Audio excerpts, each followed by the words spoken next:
कि प्रशांत किशोर जन स्वराज को लेकर बिहार में आगे बढ़ सकते हैं।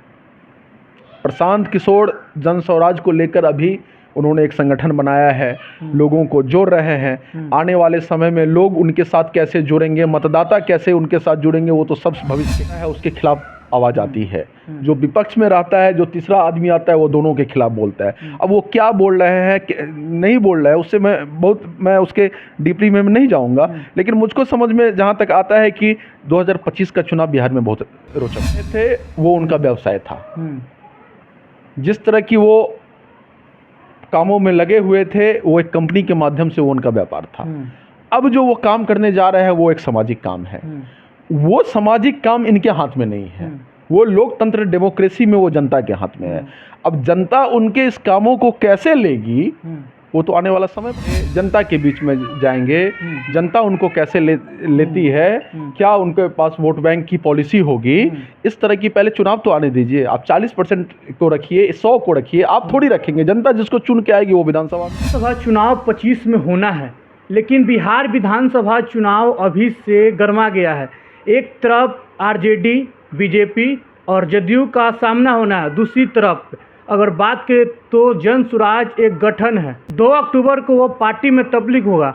लेकिन जानेंगे कि उन्होंने सवाल उठा रहे हैं कि जब तक अब तक जो भी सरकार आई है महिलाओं को आगे नहीं बढ़ाएगी। हमारी अगर सरकार आती है तो विधानसभा में कम से कम 40 महिलाओं को बैठाया जाएगा। सर, प्रशांत किशोर ने सवाल उठा रहे हैं अन्य सरकारों पर कि जब उन लोगों के सरकार में महिलाओं को कोई भागीदारी नहीं मिली, लेकिन हमारी सरकार आएगी तो कम से कम 40 महिलाएं विधानसभा में बैठेगी।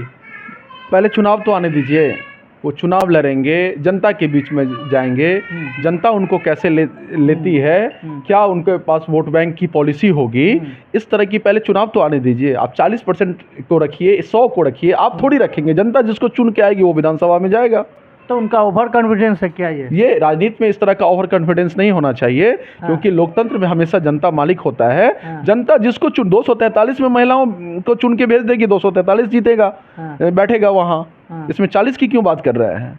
कह रहे कि अभी तक कोई 40 महिलाएं नहीं बैठी है। हमारी पार्टी आएगी तो 40 महिलाओं को सीट देंगे और वहाँ जिताकर संसद में बैठाएंगे। अगर लोग उसको जिताएंगे, जनता अगर उसको जिताएगी तो वो जो है सो करेंगे।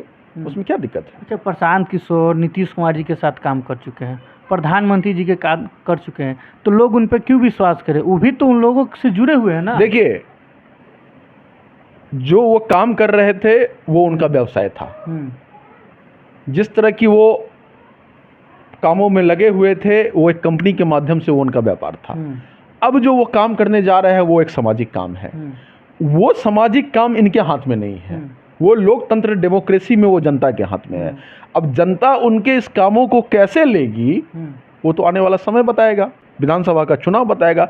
लेकिन मुझको लगता है, जहाँ तक हमारी समझ है, 243 विधानसभा की सीटों पे आज के आप रिजल्ट को उठा के देखिए, लोकसभा का रिजल्ट हो, विधानसभा का रिजल्ट हो, अगर तीसरा फ्रंट अगर यहाँ चुनाव लड़ता है तो प्रभावित होगा।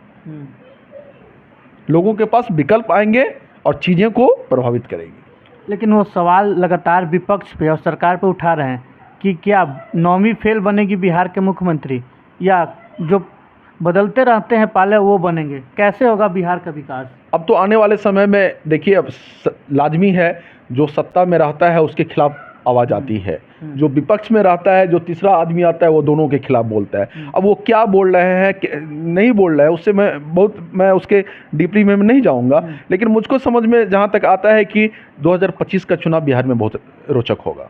क्या सर, आपको लगता है कि विपक्ष पे और सत्ता पर पलटवार करना और सवाल दागना उनका फेमस करना है क्या? हाँ, उनका फेमस है। पब्लिक से जनता कैसे नोटिस लेगी? अगर अपने आप को स्थापित आपको करना है तो आपको तो जो यहाँ व्यवस्थाएं जो चल रही है, जो सेटल राजनीतिक दल है, उसके खिलाफ तो बोलना होगा ना। उसके कामों वो अच्छा भी कर रही है तो उसको बुरा बताना होगा, बुरा भी कर रही है तो आपको अच्छा बताना होगा। ये तो मतलब क्या कहते हैं, आपको स्थापित करने का एक तरीका है। वही वो कर रहे हैं। क्या सर लगता है कि प्रशांत किशोर जन स्वराज को लेकर बिहार में आगे बढ़ सकते हैं? प्रशांत किशोर जन स्वराज को लेकर अभी उन्होंने एक संगठन बनाया है, लोगों को जोड़ रहे हैं। आने वाले समय में लोग उनके साथ कैसे जुड़ेंगे, मतदाता कैसे उनके साथ जुड़ेंगे, वो तो सब भविष्य के काल में है। सब वो राजनीतिक की व्यवस्थाएं हैं, और जब वो चुनाव लड़ेंगे तो वो सब देखा जाएगा कि क्या उसमें क्या हो सकता है।